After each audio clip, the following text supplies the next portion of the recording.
On a hot and stuffy evening in August 1867, the headquarters of the Union Pacific Railroad Company discovered that telegraph communication had stopped working west of Plum Creek Station, where the town of Lexington was built in the future. For telegraph operators and a foreman set out on a trolley to the station, but after another steep curve they discovered that the road ended abruptly. Someone had dismantled it and thrown the rails alongside. The train derailed, and 25 Cheyenne warriors emerged from the ambush. They attacked the laborers, among them an Englishman named William Thompson. Thompson was wounded in the shoulder, and one of the Cheyenne scalped him. Thompson was conscious and pretending to be dead. The debate over how he managed not to scream in pain and how he got his own scalp, which was in his hands when he was found bloody and unconscious because the scalp was usually taken with him as a trophy, is still going on. Earlier that afternoon, a train left Omaha. It arrived after the Cheyenne attack and fell into the same trap. The 17-car train derailed. The engineer, fireman, and conductor were killed. For the first time in history, an Indian tribe managed to make the entire train derail in one piece. Realizing the extent of the disaster, the Union Pacific sent a train to the rescue the next day. Thompson was rescued, although by then he had already become infected. Rescuers took him to a hospital in Omaha, where Dr. Richard Moore attempted to reattach his scalp but failed. However, he felt that Thompson was strong enough to fight the infection and stopped trying, and he did indeed soon recover. Thompson at first wanted to keep the scalp for himself, but his English comrades were less than thrilled with the trophy. In 1900, Thompson gave the scalp to Moore, the doctor who had treated him. The latter in turn donated it to the Omaha Library, thinking the exhibit would be of interest to locals. The scalp is currently stored in a special display case at the W. Thompson Library, Udale Clark Library in Omaha. The exhibit has appeared many times on American television programs and still attracts many visitors to the library. West Siberian Railroad. Execution of works on New Era earth-moving machine of 1892 to 96. Cabaret girls and nice. Cabaret performers without bright makeup seem quite young. We are more used to see them in full image. 1900.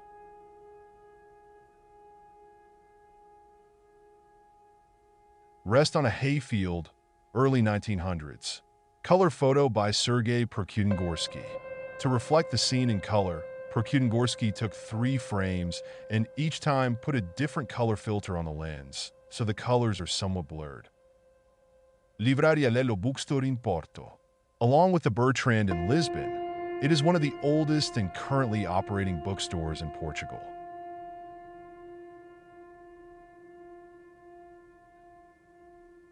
Russo-Balt S 24-30 automobile from the Imperial Garage in winter 1911, Russian Empire.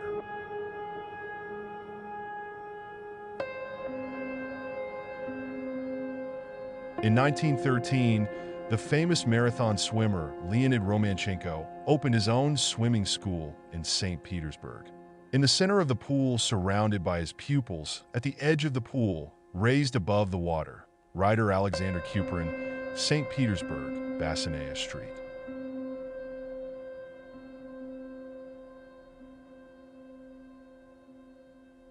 World War I. Suspended stretcher in a freight car for wounded soldiers. Nearby employee of the Red Cross. Netherlands, 1914.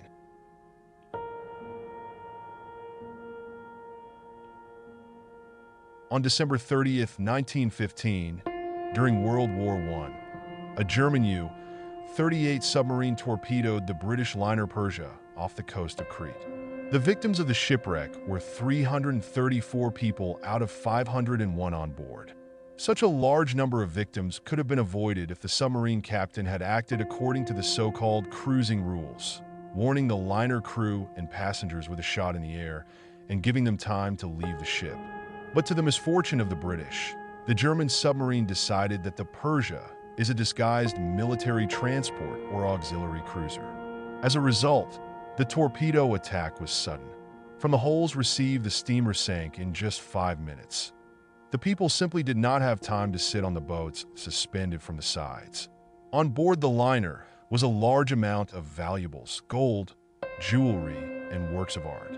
All these treasures went down with the ship, which is the reason for its search, which continues to this day. However, so far they have not been successful. The liner disappeared without a trace. The reason for this may be the strong currents characteristic of this part of the Mediterranean Sea. With the death of Persia is also associated with a sad romantic legend. Among the passengers of the liner were Baron John Montague and his secretary and mistress Eleanor Velasco Thornton. Montague was an automobile enthusiast and friend of Charles Rolls and engineer Frederick Royce, the founders of Rolls-Royce. Sir Montague was one of the first owners of a car of this legendary brand. He also compiled the first driving manual and was the longtime head of the British Royal Automobile Club. Until the very last moment of the crash, Sir Montague held Eleanor Thornton's hands, but the explosion scattered the loving couple and Miss Thornton drowned. When the Baron returned to Britain, he erected a memorial plaque in his family church in memory of his fallen lover and memorialized her in a statue, the Spirit of Ecstasy, for which she posed. This mini sculpture, made by English sculptor Charles Sykes, is a symbolic representation of the goddess Nike. It still adorns the hood of Rolls-Royce cars. A Boy on a Homemade Bicycle, Baltimore, Maryland, 1923.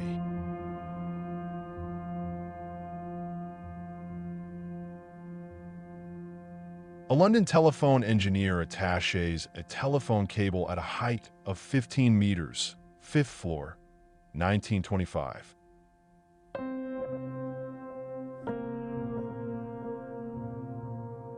Delegates of the All-Union Congress of Soviets flying to the Congress.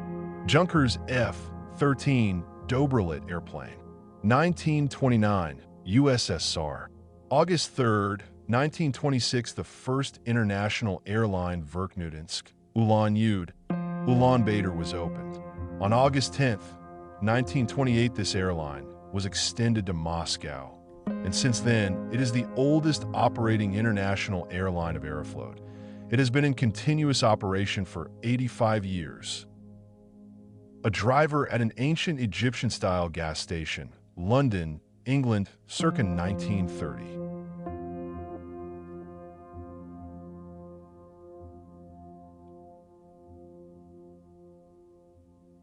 Street slogans with a perspective scheme of the Moscow Metro, 1932.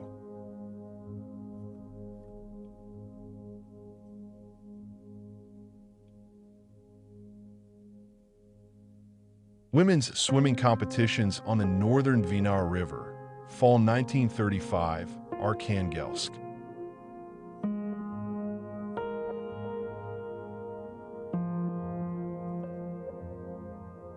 Recruiting station of the Volunteer Legion Norway, formed to fight on the Eastern Front, Oslo, 1941.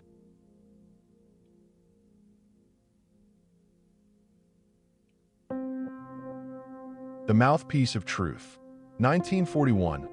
Author Arkady Shaket, Moscow region, Mozaisky district.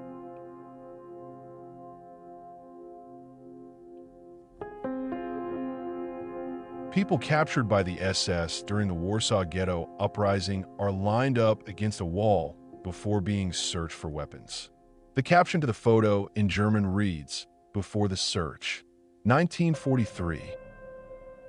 In the photos, captured 16-year-old Hans-Georg Henke, an anti-aircraft gunner and member of the Hitler Youth. The photo came to symbolize the collapsed hopes of the Nazis. 1945.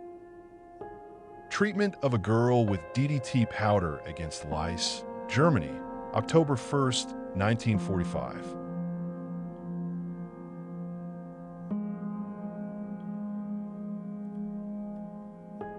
On an early April morning in 1946, a workman-line streetcar exceeded the safe speed limit, derailed at a crossing, and crashed into a building on Woolwich New Road, Greenwich, London.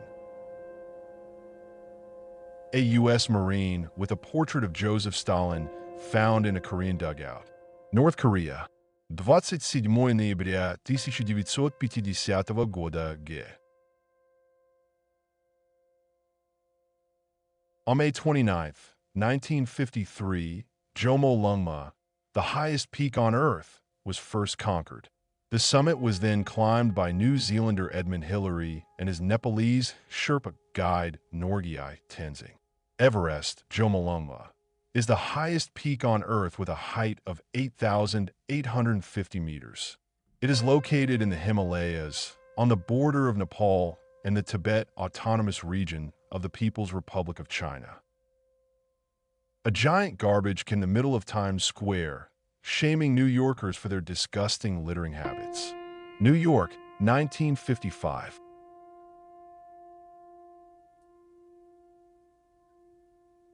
In early 1962, the case of James Meredith literally went viral across the country. This veteran of the Korean War dared to do the unbelievable. He, a Negro, used the right of a former soldier to enter the university, bypassing competitions and interviews, and chose the place of future study of the University of Mississippi in the town of Ole Miss, where in its history, since its founding in 1848, no colored person has studied. Against the law, Meredith was denied admission. He then appealed to the courts, which ruled in favor of the former pilot. With the judicial rulings in hand, and even accompanied by a police bailiff who received an order to monitor the implementation of the verdict. Along with him was an official of the Department of Justice with a similar order of Robert Kennedy. September 20th, 1962, James appeared at the university. An alcohol-fueled crowd rushed toward the trio, determined to keep a black man out of the sanctuary of white education. The crowd was further energized by Mississippi State Judge William Cox's statement that a pack of niggers acts like a pack of chimpanzees. Moreover, at the entrance to the university building was also the governor of the state, Ross Barnett, who announced that, according to local tradition, a person with a skin color other than white could not study at the university. Meredith had to withdraw. The next day, he again marched, accompanied by the same men, to the university, whose administration had been warned on behalf of President John F. Kennedy that a battalion of military police was stationed nearby, under orders not to use firearms, but to use all possible riot control techniques to ensure that the veteran could study. John Kennedy also warned that, although the Army would not yet be called upon to enforce the court's legal decision, it would do so if necessary. A police squad arriving on the scene was forced to engage the crowd, from which several shots rang out. By the following morning, the crowd had been dispersed. 6 law enforcement officers were wounded and 2 racist hooligans were killed. The university board backtracked, and James Meredith was enrolled at Mississippi State University on October 3rd. Meredith is pictured with a police bailiff and a Justice Department official. Despite hostility from students in August 1963, Meredith graduated with a degree in political science. In 1966, he studied at the University of Ibadan and later earned a Bachelor of Laws degree from Columbia University. Also on June 5, 1966, he started the March Against Fear, a march to encourage Black Americans to become more involved in politics and elections. The march started in Memphis and was to end in Jackson, 220 miles long. Shortly after the march began, Meredith was the victim of an assassination attempt when he was shot in the back with a shotgun. The shooter was a man named Aubrey James Norvell, who was apprehended, pleaded guilty, and was sentenced to 5 years in prison. He would end up serving only 18 months. Miraculously, none of the 63 pellets hit any vital organs or damaged his spine, despite the fact that the pellets were all over his back from neck to buttocks. He was lying in the road screaming, "Will somebody help me?" But nobody did. Only Jack Thornell, a photographer, shouted to him, "Lie still, the medics are on their way."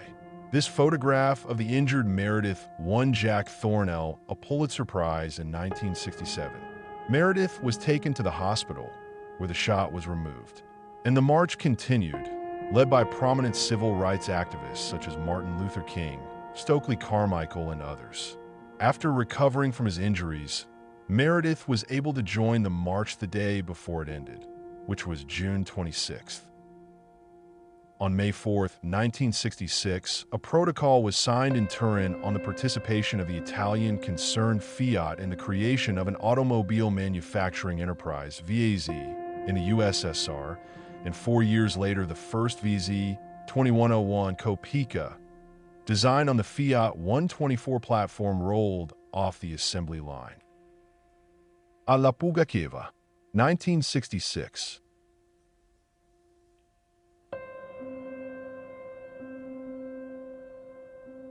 1968, June 4th, was the apotheosis of R.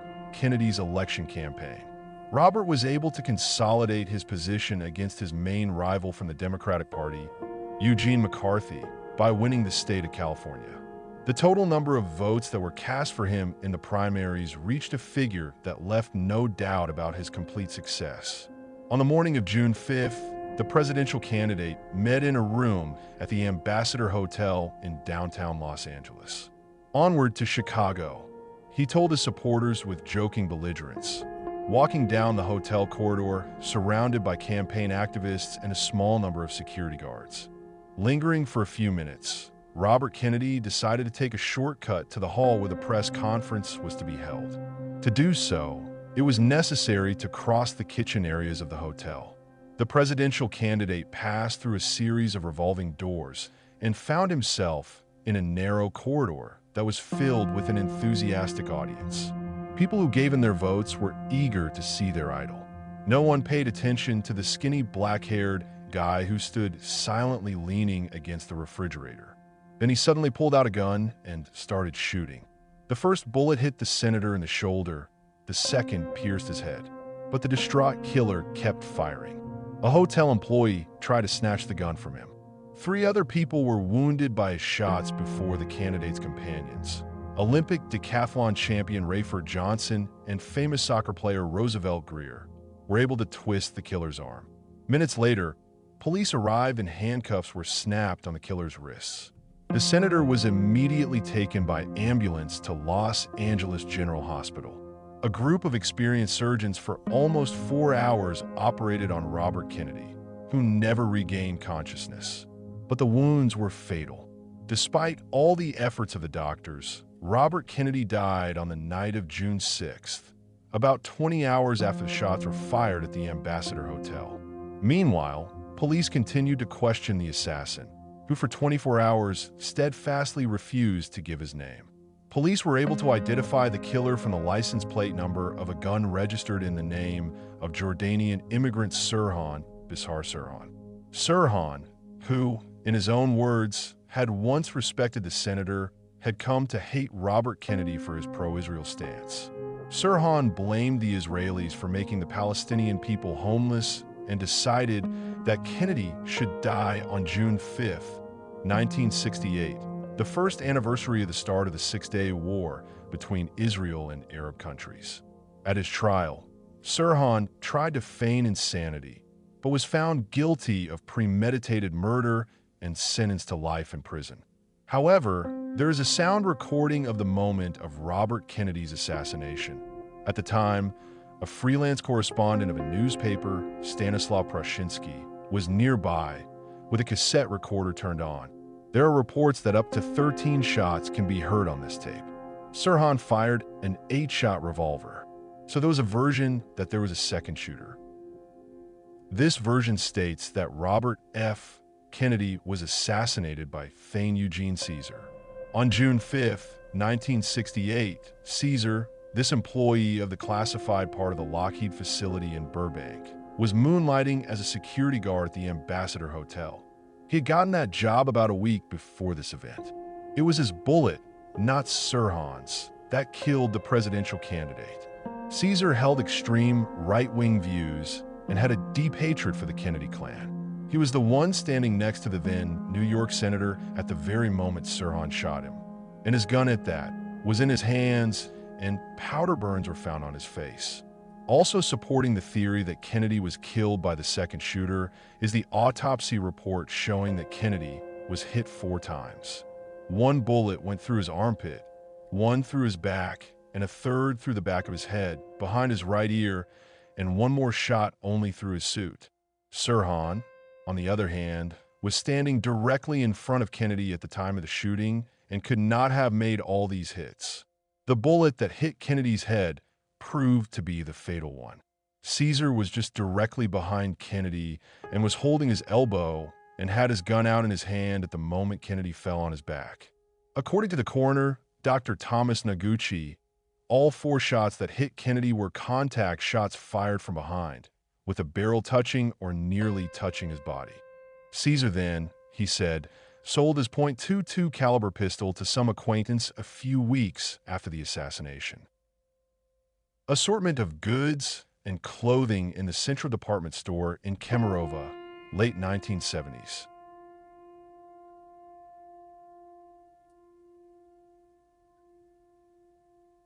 The Lysenko family lived in the Ukrainian village of Brovaki near Korsun-Shevchenkovsky.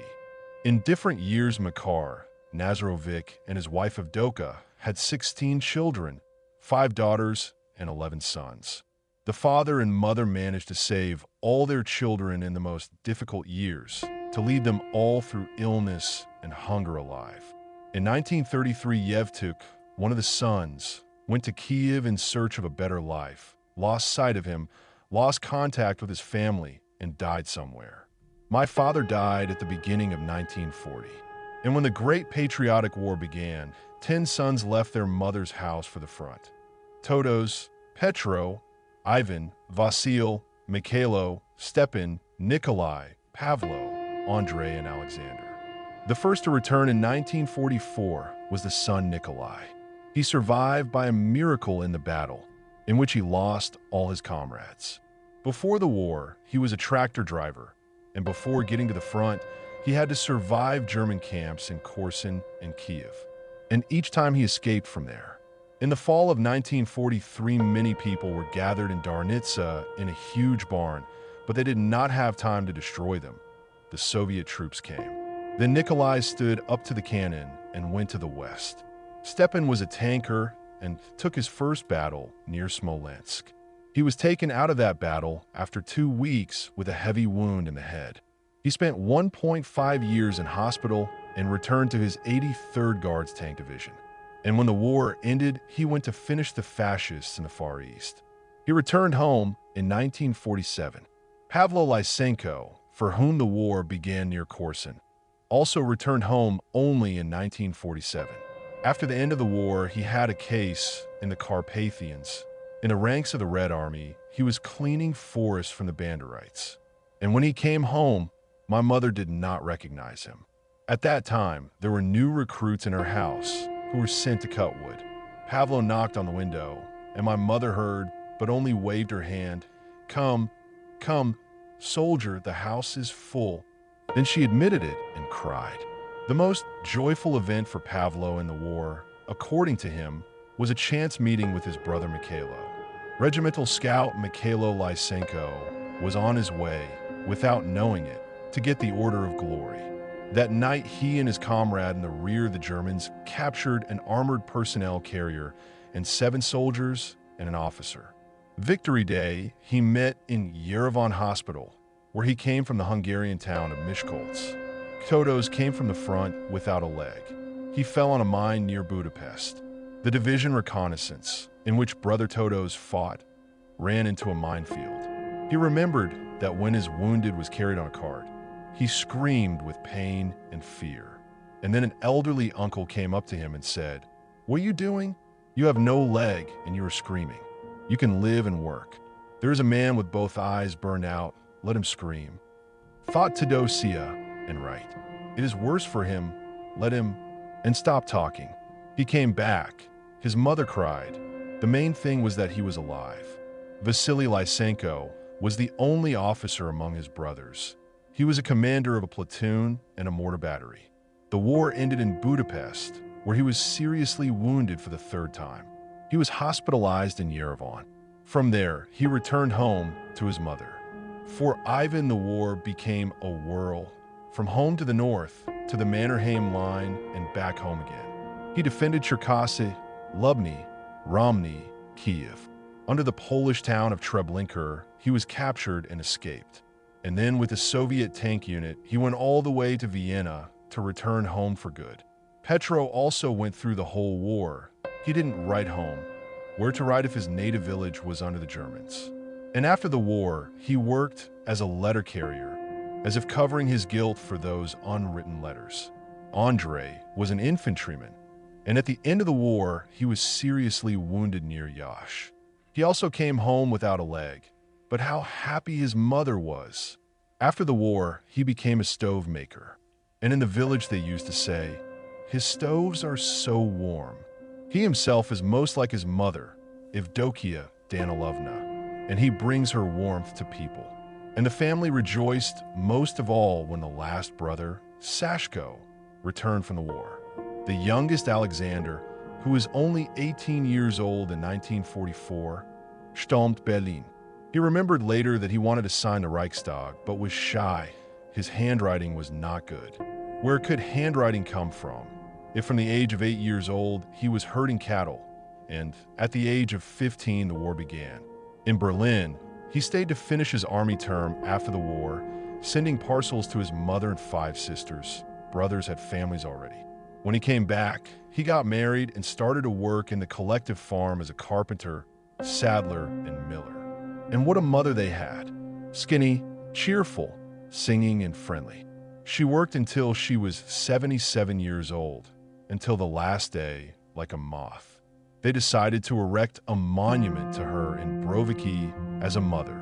Sculptor Konstantin Chekhanov from Dnepropetrovsk made a model. Dneprov's plant cast the sculpture free of charge.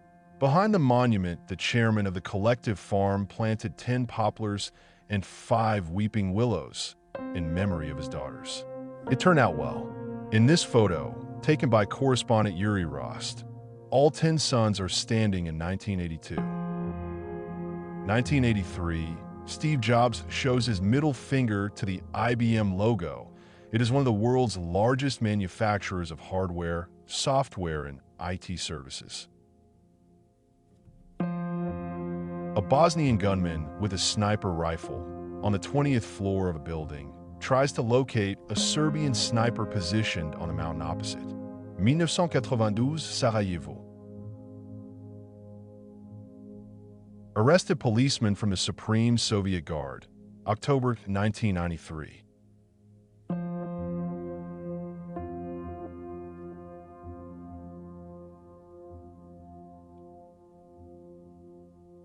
Ladies at Work, Moscow, August 4th, 1999.